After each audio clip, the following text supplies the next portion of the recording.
紹介する写真の中には刺激が強いものもあると思いますので、歴史的事実を伝えることを目的にしていますが、苦手な方はご注意くださいませ。上海南駅の赤ん坊。1937年、第二次上海事変の最中、日本軍による爆撃で破壊された上海南駅で撮影された写真。1億3600万人が見た写真とも言われ、世界的に広く知られている。瓦礫の中、泣き叫ぶ傷だらけの赤ん坊。モノクロの写真でも衝撃が伝わってくるね。実は別の角度から撮られた写真も存在していて、赤ん坊に手を伸ばす男性の姿が写っているんだけれど、彼が赤ん坊を助けようとしているのか、あるいはプロパガンダ用の演出なのか、評価は今も二分されているわ。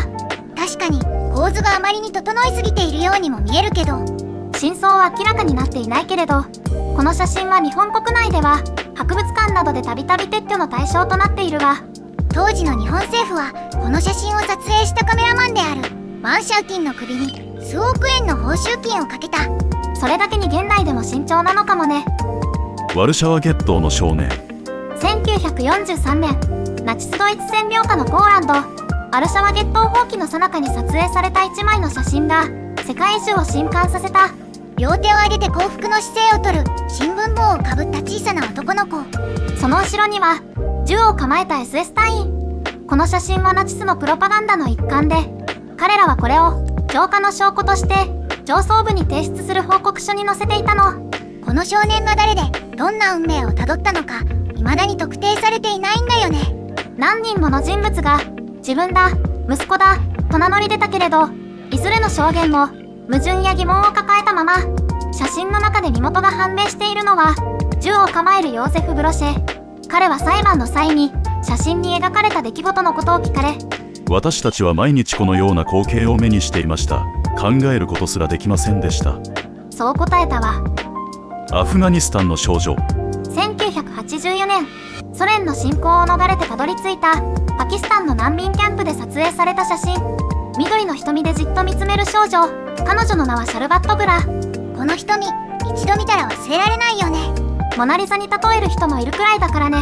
CNN はこの写真を世界で最も有名な写真と認定。ナショナルジオグラフィックの表紙を飾り、世界中で何百万回も見られた。でも当初、彼女の名前も素性も何一つ分かっていなかったんだよね。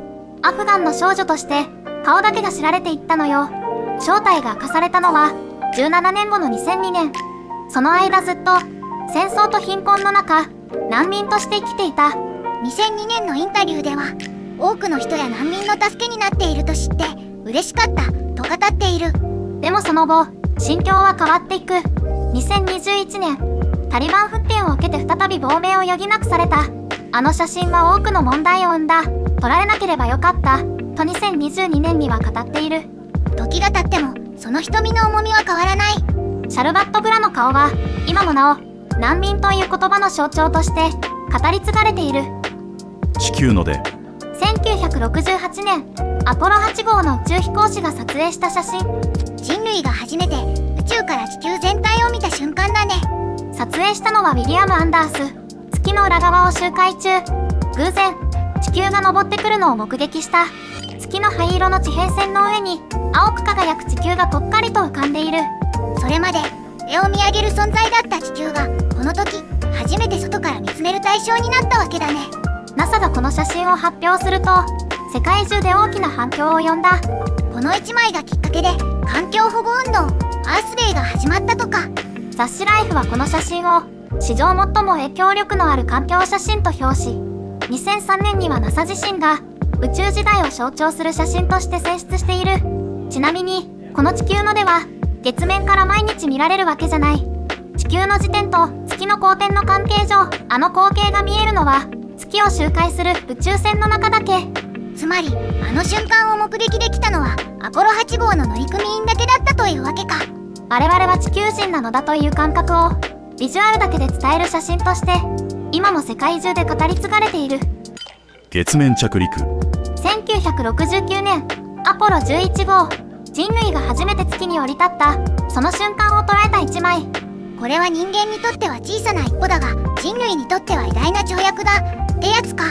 ニール・アームストロングだけが有名だけど、実はこの写真に写ってるのアームストロングじゃないの。違うの？写ってるのはもう一人の宇宙飛行士バズ・オルドリン。カメラを持ってたのがアームストロングだったの。じゃあ本人の写真は？月面ではほとんど残ってないの。自撮りなんて発想まだなかったからね。一番有名な写真に主役が写ってないってちょっと面白いね。この月面着陸、当時のアメリカにとっては勝負に出たいって、冷戦の真っ只中、ソ連との宇宙開発競争に勝つため国家の威信をかけて実現させた計画だった。技術、資金、政治的メッセージ、全てがこの月の一歩に詰まっていた。でもそんな偉業にもやっぱり陰謀論はつきもの。影の向きが不自然だとか、旗が揺れてるとか。アメリカってこういうところぶれないよね。とはいえあの瞬間が人類史に残る出来事だったことは間違いない。人類に人を月に送り込む余地があるのならどんな問題だって解決できるさ。そんな言い回しが流行るぐらい世界は変わったわ。創造の柱。1995年にハッブル宇宙望遠鏡で撮影した伝説的な写真。宇宙で一番有名な写真って言われることもあるんだよね。場所はワシ星雲っていう星雲の一部。地球から約7000光年離れてる。よくそんな遠いところの写真が撮れたよね。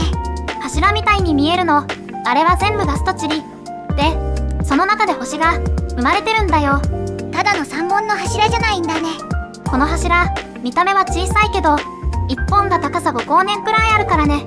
5光年というと約47兆キロメートルね。もうスケール感がバグるわ。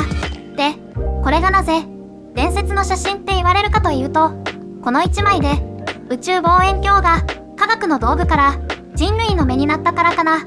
つまりそれまでデータでしかなかった宇宙がビジュアルで語られるようになったってこと？そうね。宇宙物理がいきなりアートと教育と感動の世界に踏み込んだ瞬間。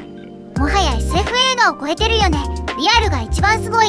ちなみに実は死の柱かもしれないって話もあるのよ。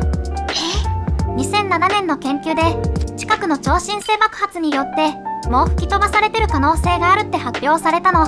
じゃあ今はもうないの？でも7000光年離れてるからね。光が地球に届くのに7000年かかる。つまり私たちは過去を見てるわけか。ちょっと恐怖を感じるけどロマンもあるね。